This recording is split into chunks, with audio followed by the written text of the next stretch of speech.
Hey guys, Jose here with a really quick kind of do-it-yourself at home. I'm going to go ahead and take these cups that I have. You can see I have multiple cups that I've kind of ended up collecting, waiting for this project to happen. First I want to start with the sandpaper and the sand block dollar store items. I've actually taken the lids and covered them with either a Ziploc bag or just a regular, any store brand bag. I've washed these cups with regular detergent soap.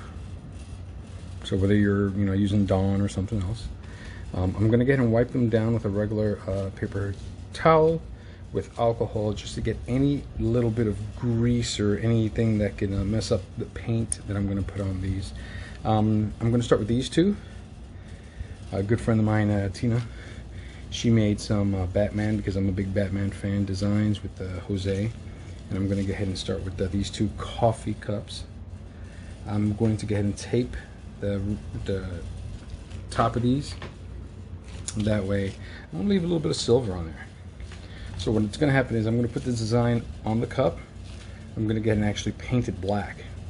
Then I'm going to wait for it to dry, do a second coat of black, peel off the bat symbol, and I'm going to go ahead and peel off the Jose, and then I'm going to give it 2 clear coats on each cup.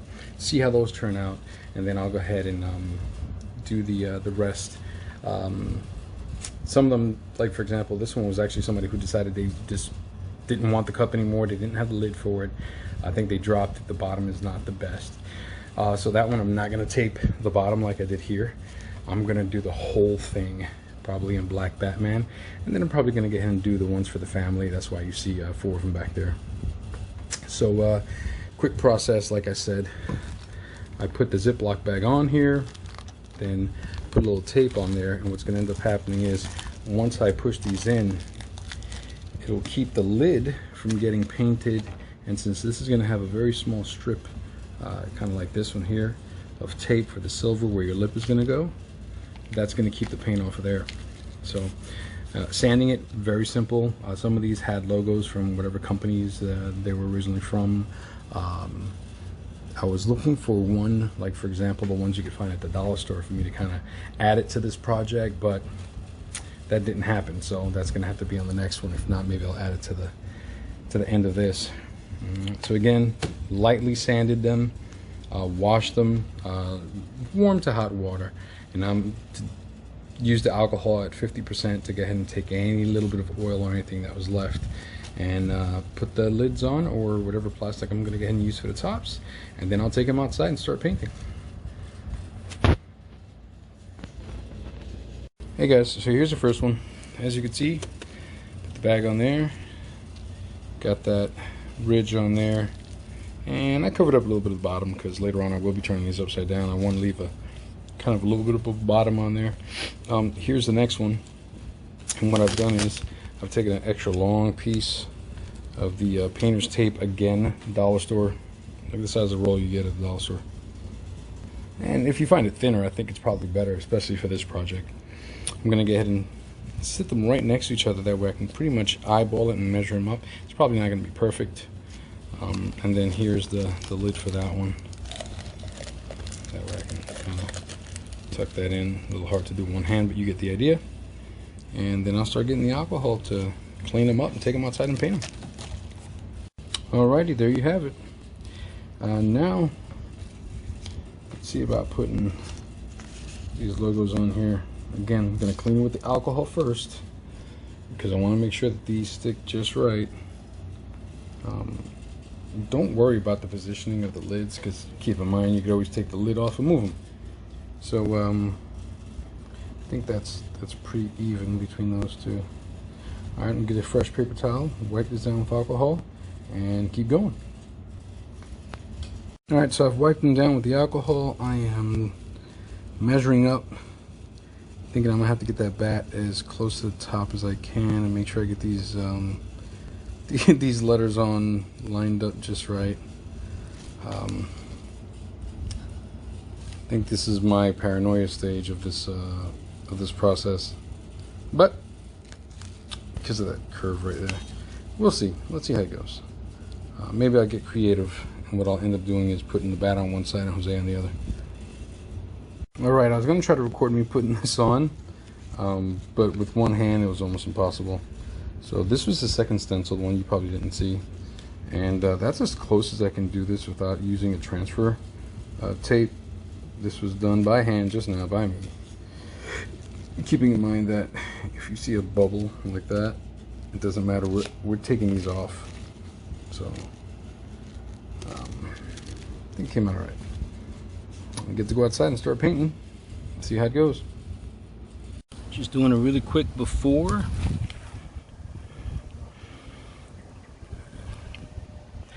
And right now I'm mostly worried about the weather here in Jacksonville. We tend to get rain all the time. So I want to start this as soon as I can. Hopefully I'll be able to get the 2 coats, peel off the name and the clear coat, and then I just figure out how to bring them inside. So here's coat 1. About to start this one.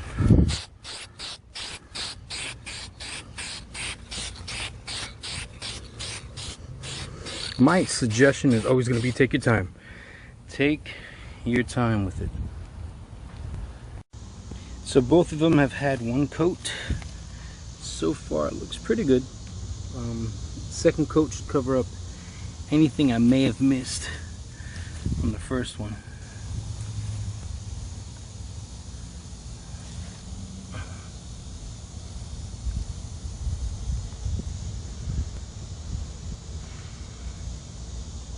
While I was waiting, I figured it'd be a really good time to show you that I'm using something called Red Devil. It's interior and exterior. They use it for chairs and stuff like that. I've used this one on a outside refrigerator for use with wood, wicker, and metal. Excellent coverage, durable finish. Now keep in mind, I think the dry time is like 20 minutes. I mean, looking at it really quick, approximately 18 to 20 square feet on a prime surface, yada yada yada yada. We're in Florida, it's always 100, so where it says using temperatures between 50 and 85, I'm ignoring that. It's always hot here. Where's the dry time? There it is. Okay, so yeah, dry time. Right where my thumb is. Dries to the touch with 15 to 20 minutes. Can be handled after 1 hour. So I waited 20 minutes and I did a recoat. I'm going to wait another 20 minutes and I'm going to do the clear coat, which I'm going to show you in a second. And this is the clear coat from Rust-Oleum that I'm going to be using. It's a semi-gloss.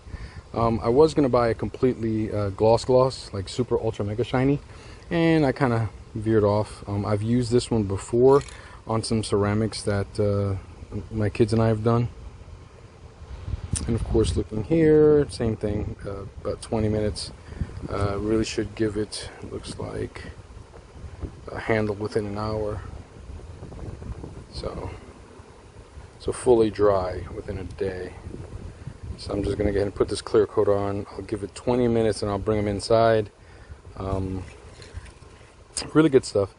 If I decide that I want it shinier, I could also throw another coat of clear coat, but instead of semi-gloss, I go with a full gloss or ultra gloss. And I'll probably just add that to this video if I do decide to do that. It has been 40 minutes. I've been extremely patient. As you can see, I'm not leaving any fingerprints behind on either one of these. So now comes the scarier part of this project. I'm actually gonna see if I can clear that up. There you go. I'm gonna get and take these inside. I'm gonna use my my baby scalpel and take this off. That way we can see the silver under it. Bring it back out here and hit it with that clear coat. So I have a light on there to help me see. As you can see, it does have a gloss to it. I didn't really think it was going to be that shiny, but it actually is. I'm going to go ahead and start taking this off. I am going to be using both hands. Actually, look, you can see the air bubble I was talking about earlier. Nice.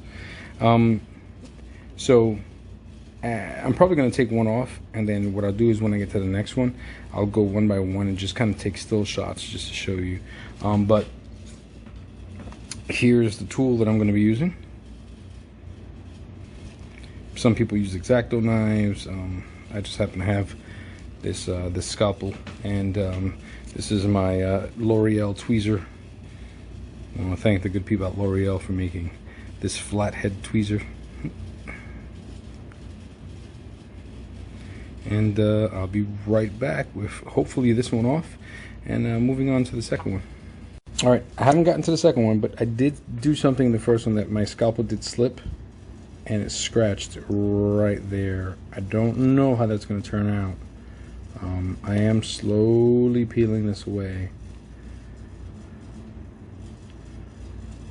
And probably peeling this while holding camera is a bad idea. So forgive me if I put the camera down just to make sure that everything turns out alright. So earlier I said this is the one of the most gut-wrenching parts of this whole process. It's because if you peel this and your paint ain't dry, it's going to take half the paint off the cup. Oop, sorry, a little off zoom there. Let's see if I can get a really good example of me taking one of these off. Excuse the sound in the background.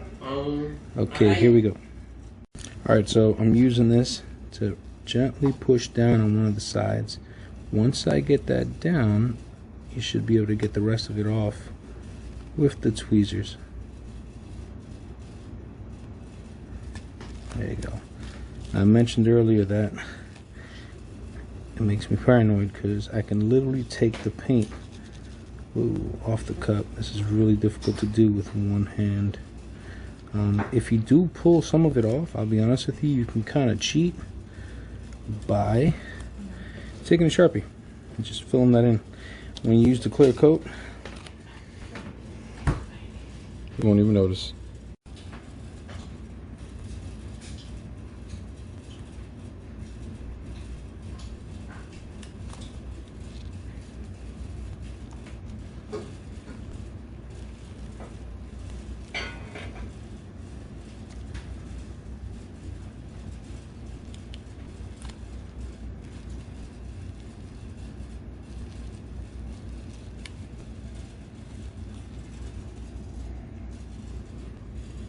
Okay, even though I admit it's not some of my best work, although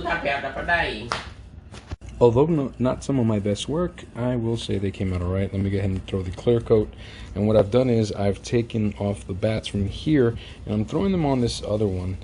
Just kind of randomly putting them all over the cup. Maybe I'll go ahead and come up with something fancy with that. But let's go ahead and go back outside, throw the clear coat, and then wait the 24 hours that we'll be done. Here we are, next morning. Clear coat is on. I can feel a little bit of the difference there. So what I'm going to do is I'm actually going to go ahead and get the shinier clear coat. So this is sealed.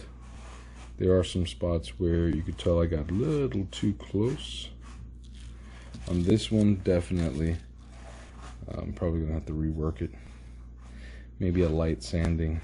And then I'll see if I hit it with the clear coat. If not, I might have to start this one from scratch. This one didn't come out as good as the other one did.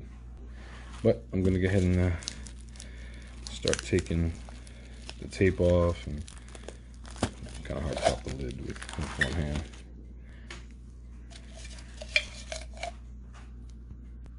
And there you have it. Final results. The one on the right definitely needs some work. The one on the left came out a lot better. It looks like I went a little lower here. But other than that, I might just go ahead and rework this one. Definitely start using this one today.